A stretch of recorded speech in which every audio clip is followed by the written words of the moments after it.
बैलाचा मारामाऱ्या कोणाच्या? या बैलांच्या. आज 15 वर्ष झालेत. दलितांचा बैल पहिला निघतो मानाचा आणि नंतर गावातले बैल निघतो. माणूस बदलतो, तो माणूस बदलतो. आज कोटी रुपयाच्या इमारती लोकांनी आपल्या श्रमातून उभे केल्या. तुम्ही शाळेची इमारत जर पाहिली तर जवळजवळ 70 लाख रुपयाची इमारत, 1 रुपया कोणाचा नाही. हे कशामुळं? या पाणलोटामुळं. वसुंधरा खूप शक्ती आहे त्याच्यामध्ये, खूप ताकद आहे. पण जसं नीतिमत्ता आपण सांभाळायची तसं दुसराही दोष निर्माण झाला. आता मी फिरतो सारखा देशाच्या बाहेर.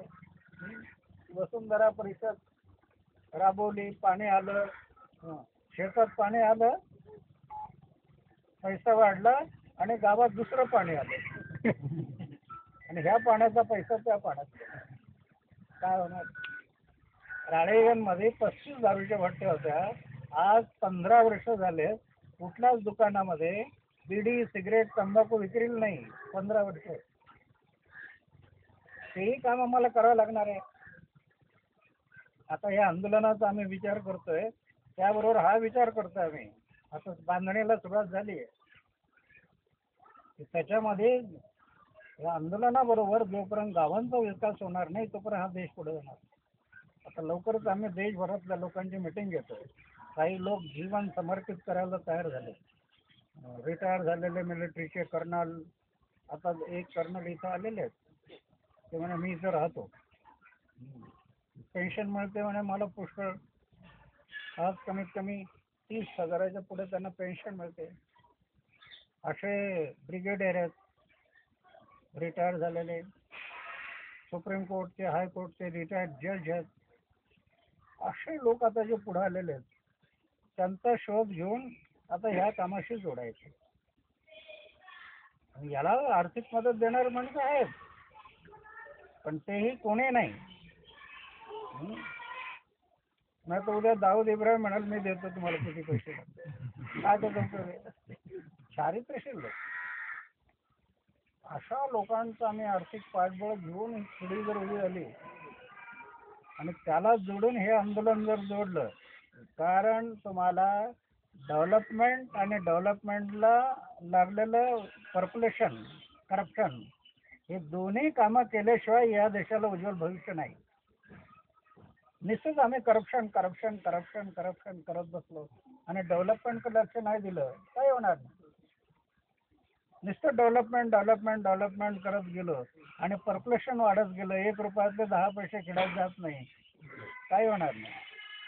हे दोन्ही कामं एकच राहण्याच्या दोन बाजू. म्हणून या आंदोलनामध्ये आता तो विचार आम्ही करतो. सगळं आता आदर्श गाव सरकारने सुरू केले, त्याच्यामध्ये आता 50 गावं निवडली. आता लवकरच आणखी 50 गावं निवडतं. पोपट पवार त्याचे अध्यक्ष केले. सरकार माझे मागे लागलं होतं. मी म्हणलं मी राहणार नाही तुमच्याकडे, मी बाहेरून सांगा मला, तुमचा 1 रुपया न घेता मी करेन. माझ्या देशाची सेवा आहे ते. म्हणून मी पोपटला नाव सुचवलं, पोपटला करा अध्यक्ष, मी सपोर्ट करतो. तो सरकारने त्याला आता अध्यक्ष केलंय. आता गाव निवडायचं काम चाललंय. 3-4 वर्षानंतर एक सुंदर उदाहरण निर्माण होईल. आदर्श गाव सुंदर. आता पहिला ज्या घोटाळे झाले, ज्यावेळेला 1992 मध्ये ही आदर्श गाव योजना आली, सरकारच्या डोक्यातच बसली नाही. 4 वर्ष मी 1 रुपया न घेता काम केलं. मी चेअरमन होतो, तिचा अध्यक्ष होतो, कॅबिनेट दर्जा होता, पण सरकारचा 1 रुपया कधी TADI घेतला नाही. माझ्या खर्चाने मी किराणा खरेदी करायचो. मला पेन्शन मिळते 6,000 रुपये, कुठेतरी खर्च करायचे असते. माझ्या खर्चाने किराणा खरेदी करायचो. काही वेळेला मी स्वतः स्वयंपाक करून जेवलोय या आदर्श गावामध्ये. सरकारच्या डोक्यात बसलं नाही म्हणून सोडून दिलं. आता परत सरकार मागे लागलं म्हणून आता मी म्हटलं मी तुमच्या ह्याच्यात येणार नाही, पण बाहेरून मी काम करेन. तर हे आपण सगळ्यांनी मिळून या देशासाठी तुम्ही जे काम आता घेतलं त्याच्यामध्ये फक्त याच्यामध्ये 3-4 गोष्टी सांभाळाव्या लागतील. तुम्ही काम करताना जसं आता पुरण विकास करायचा, वनीकरण करायचं, या सगळ्या गोष्टी करायच्या, पण गावामध्ये फक्त शब्दाने सांगून होणार नाही. तुम्ही सांगत असताना शब्दाला कृतीची जोड पाहिजे. कारण लोक तुमच्याकडे पाहतात. तुम्ही काय खाता, काय पिता, कुठं राहता, कसे चालता, कसे बोलता, इकडे लोकांचं लक्ष आहे. म्हणून तुम्ही हे काम करत असताना हे आपल्या लक्षात असलं पाहिजे की ज्यांना मी सांगतो त्यांचं लक्ष माझ्याकडे आहे. मी काय खातो, मी काय पितो, मी कुठं राहतो, मी कसं चालतो, मी कसं बोलतो, इकडे लोक पाहत आहेत माझ्याकडं. याची आठवण आपण सातत्याने ठेवली पाहिजे. तुमच्या आयुष्यात जराही दाग लागला ना, शब्दाचं वजन कमी होतं. साधी एक गुटख्याची पुडी तोंडात सोडताना कोणी पाहिलं तर तुमच्या शब्दाला वजन राहणार नाही. खूप जपावं लागतं ना. आता ही चौकामध्ये चहाची दुकानं आहेत ना, 35 वर्षात मला चहाच्या दुकानात बसलेलं कोणी पाहिलं नसेल. मी जर आठवडाभर चहाच्या दुकानात बसलो तर शब्दाचं वजन कमी. एवढं जपावं लागतं. आज एवढ्या बलाढ्य शक्तीशी मी टक्कर देतो त्याला कारण काय? दाग नाही ना कुठे, समोरच्याला काही करता येत नाही. म्हणून आपले शुद्ध आचार, शुद्ध विचार, निष्कलंक जीवन, जीवनात दाग असू नये. जीवनात थोडासा त्याग करायला शिकलं पाहिजे. थोडासा त्याग, अण्णा जेवढं नाही. अण्णा जर मी काय म्हणतो, इथं माझं घर आहे, 35 वर्ष घरातच गेलो नाही. 3 भाऊ आहेत, त्या भावांच्या मुलांची नावं काय आहेत माहीत नाही. कोटी रुपयाची योजना राबवलं, कुठं बँक बॅलन्स नाही. पण हे सगळ्यांना कसं शक्य? आता मला धोका वाटत होता की उद्या लग्न करावं तर चूल पेटवण्यात वेळ जाईल, समाजासाठी मला काही करता येणार नाही.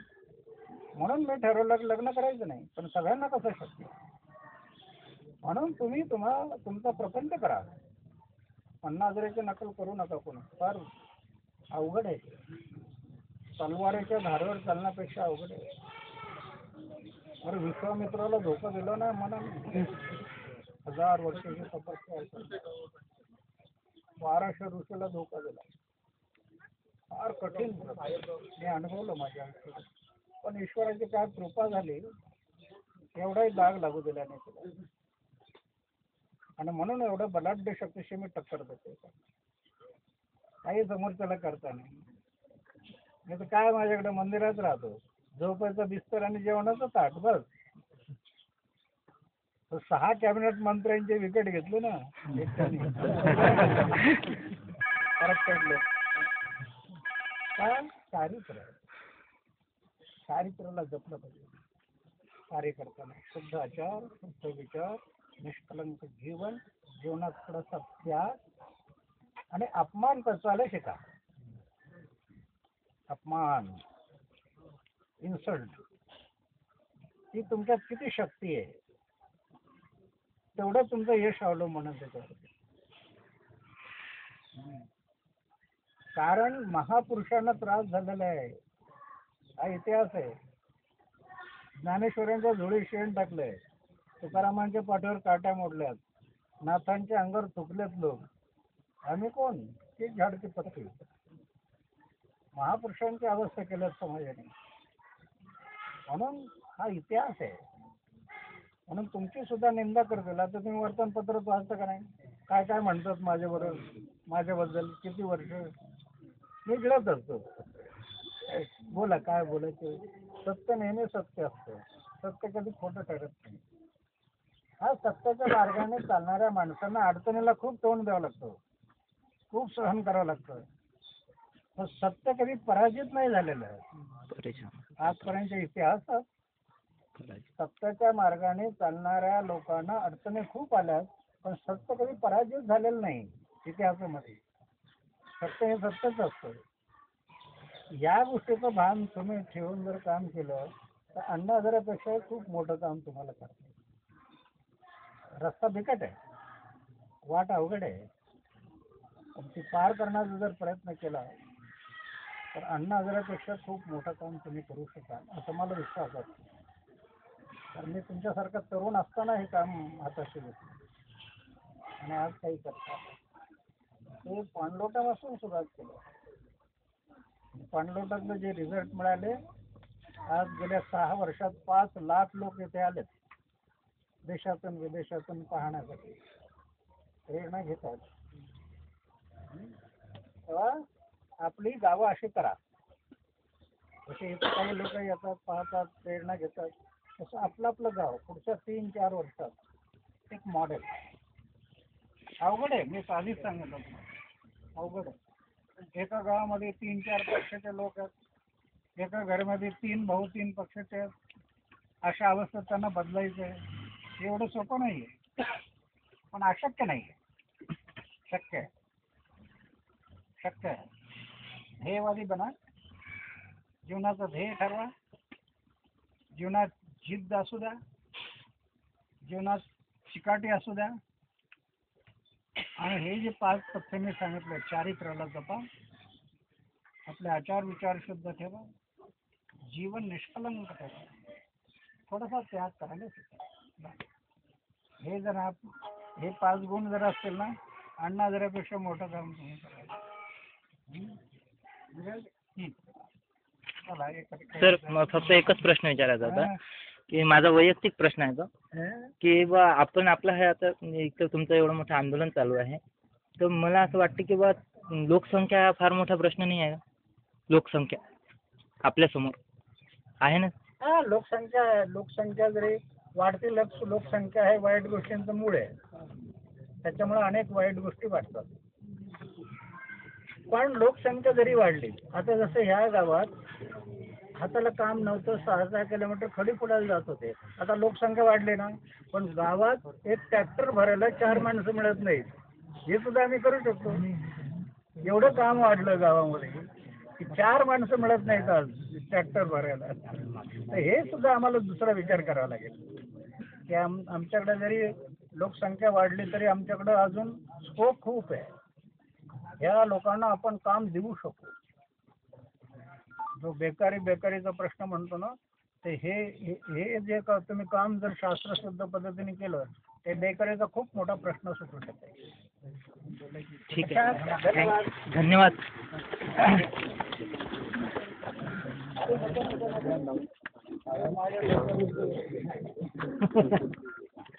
ह्या मुलीने आंदोलन फार छान काम केलं. आम्ही दोघं नसताना ही